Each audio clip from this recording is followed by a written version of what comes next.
इसके लिए क्या सुप्रीम कोर्ट का रुख भी अपनाएंगे आप? बिल्कुल अपनाया जाएगा और हम उम्मीद करते हैं कि अगर हमें केंद्र सरकार से तो कोई उम्मीद लगती नहीं कि वो इसके अंदर कोई अमेंडमेंट करें, एडिट करें, लेकिन अगर नहीं होता है तो सुप्रीम कोर्ट जाने के लिए भी मैं अपने जो भी समाज के लोग हैं, जो दानिशवर जो लोग हैं, जो जिम्मेदार लोग हैं, उनसे बात करके सुप्रीम कोर्ट जाने का भी काम करेंगे कि केंद्र सरकार के इसके फैसले में या तो अमेंडमेंट किया जाए या इनके इस नोटिफिकेशन को ख़त्म किया जाए। सर, चुनाव भी नज़दीक है, क्या समाजवादी पार्टी सीए के विरोध में सड़कों पर उतरेगी? देखिए, चुनाव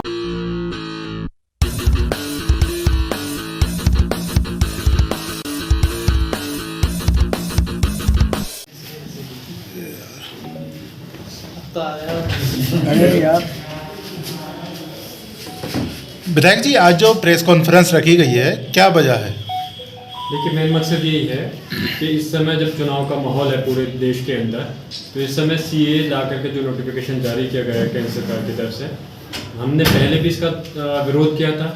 जब दादा मोहतरम सांसद शफीकुर रहमान भट्ट साहब हयात थे, उस वक्त जब सीए एनआरसी की बात चल रही थी, तब भी हम इसकी मुखालफत में थे। हमारा अब मतलब ये बनता है कि उन्होंने कहा कि हमें सीए लाने के बाद कि हम जो है किसी की नागरिकता नहीं छीनना चाहते।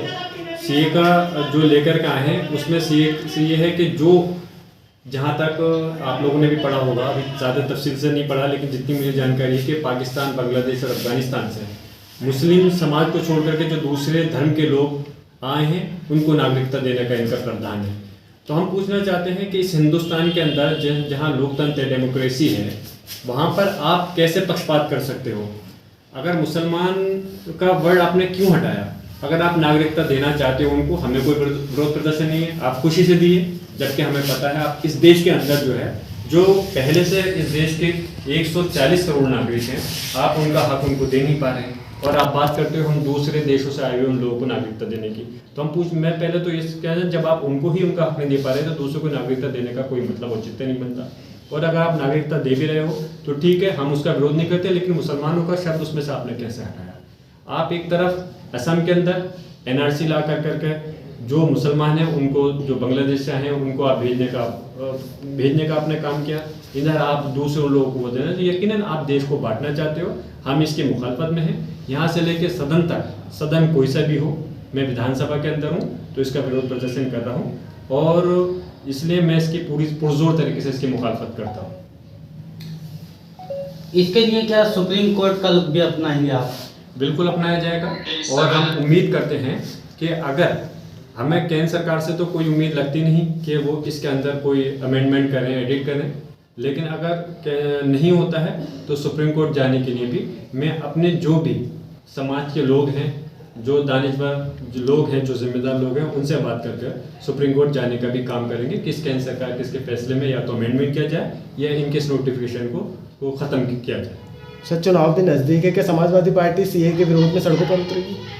देखिए, चुनाव नज़दीक हैं। माननीय अखिलेश यादव जी ने भी इसके विरोध में कल दिया है, आपने शायद देखा भी होगा।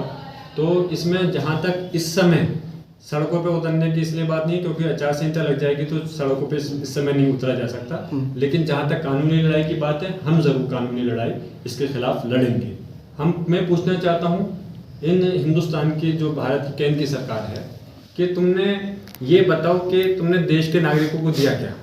आपने देश के नागरिकों को दिया धोखा, झूठ, फरेब, जुमलेबाजी। इसके अलावा कोई देने का काम किया हो तो बताइए। वादा किया था कि हम 2 करोड़ हर साल सरकारी नौकरियां देंगे।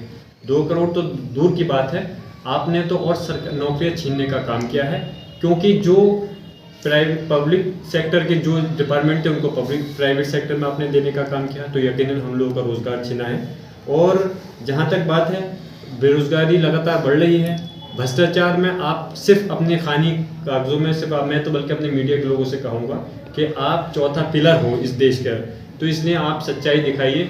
कम से कम इस समय लोगों को जो ये भारतीय जनता पार्टी गुमराह करना चाहती है, वैसे लोग काफ़ी जागरूक हैं, सोशल मीडिया का ज़माना है, लेकिन मैं उम्मीद करता हूँ जिस तरह से इन्होंने भ्रष्टाचार, लूट खसोट, महंगाई और बेरोजगारी इस देश की वो दी है, आने वाले समय में जनता इनको रिटर्न गिफ्ट ज़रूर देगी और वो रिटर्न गिफ्ट उसमें देगी कि इनका यहाँ से भारतीय जनता पार्टी को केंद्र सरकार से हटाने का काम करेगी। ये मैं पूरे यकीन के साथ जनता के भरोसे में इस बात को कह रहा हूँ।